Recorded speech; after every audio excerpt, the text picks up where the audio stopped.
Teori Gujarat dikemukakan oleh seorang ilmuwan Belanda bernama J.P. Knappel dan didukung oleh Christian Stoutenburg. Teori Gujarat beranggapan bahwa agama Islam dan kebudayaannya dibawa oleh para pedagang dari daerah Gujarat, India yang berlayar melewati Malaka.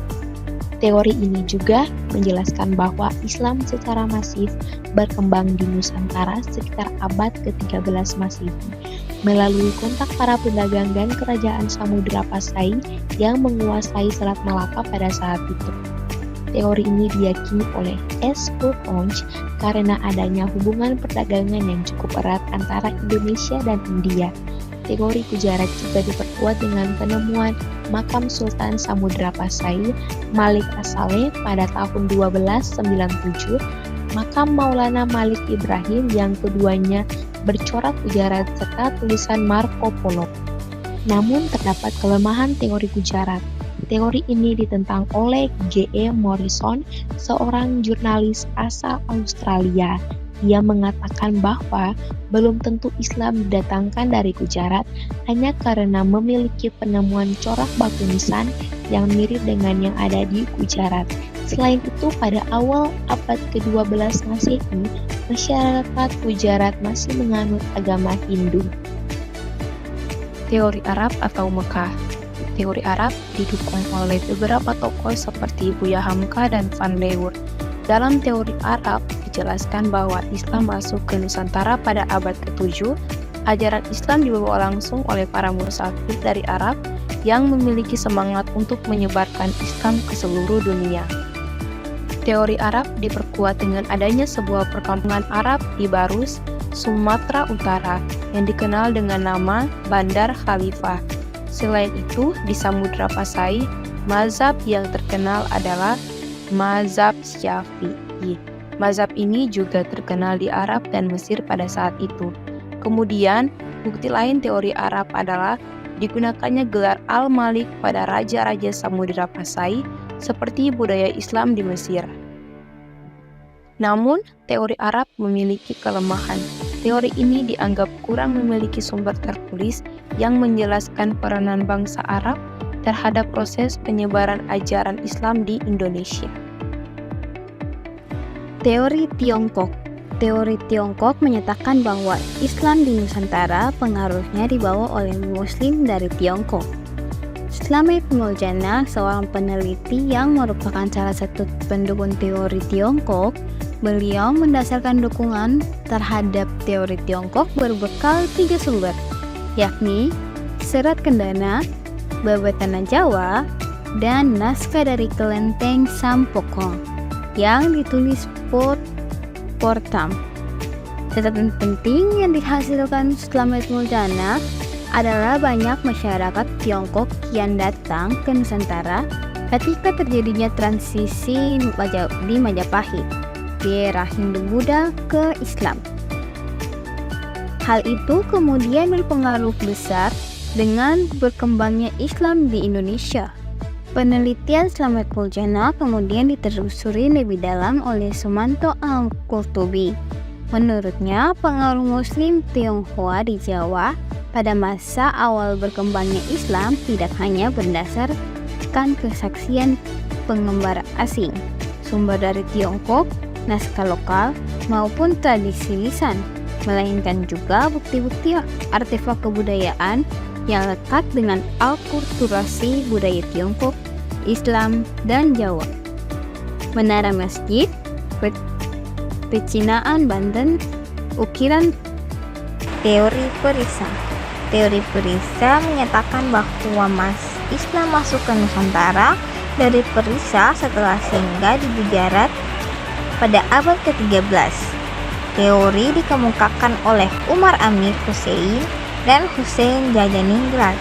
Hussein Jajaningrat menyatakan bahwa tradisi kebudayaan Islam di Indonesia memiliki persamaan dengan Perisa. Salah satu contohnya seni kaligrafi yang terpahat pada batu-batu nisan bercorak Islam di Nusantara. Ada pula budaya tabur di Bengkulu dan tabuik di Sumatera Barat yang serupa dengan ritual Perisa setiap tanggal 10 Muharram. Namun, ajaran Islam yang masuk dari Perisa kemungkinan adalah Syiah. Kesamaan tradisi tersebut merupakan ritual Syiah dari Perisa yang saat ini merujuk pada negara Iran. Teori ini cukup lama karena mayoritas pemeluk Islam di Indonesia adalah mazhab Sunni. Selain membahas teori mengenai asal-usul Islam, penting juga untuk mengetahui tentang saluran-saluran penyebaran Islam di Indonesia.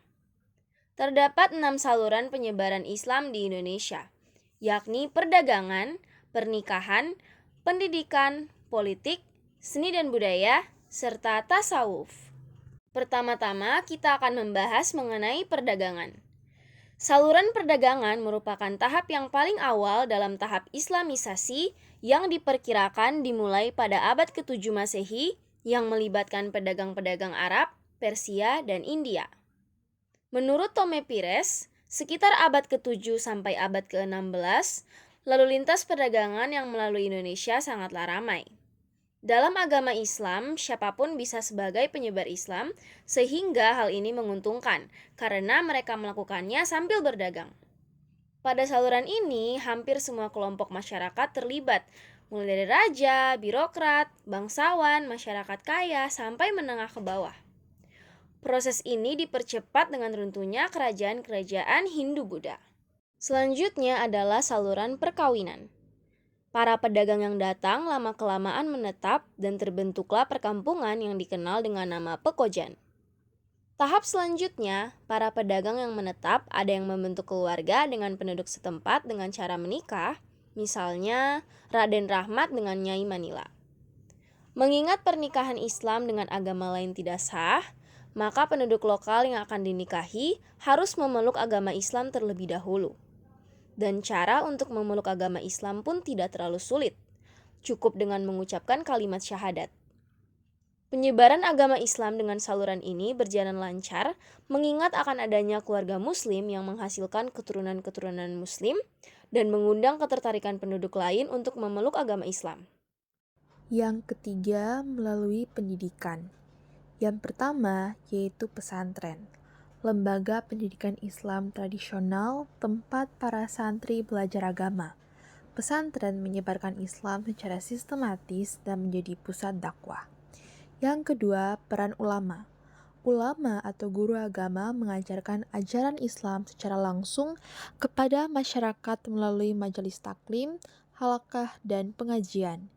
Yang ketiga, kitab dan bahasa lokal. Ajaran Islam ditulis dalam kitab-kitab berbahasa Melayu, Arab Melayu atau Jawi, atau Pegon hingga mudah dipahami masyarakat. Yang keempat, melalui seni budaya. Islam juga disebarkan dengan cara mengakulturasi budaya lokal agar masyarakat lebih mudah menerima. Yang pertama, wayang kulit. Wali Songo seperti Sunan Kalijaga menggunakan pertunjukan wayang untuk mengajarkan nilai-nilai Islam tanpa menghilangkan budaya lokal. Yang kedua, seni musik dan gamelan. Dalam acara keagamaan, musik tradisional seperti gamelan digunakan untuk menarik minat masyarakat.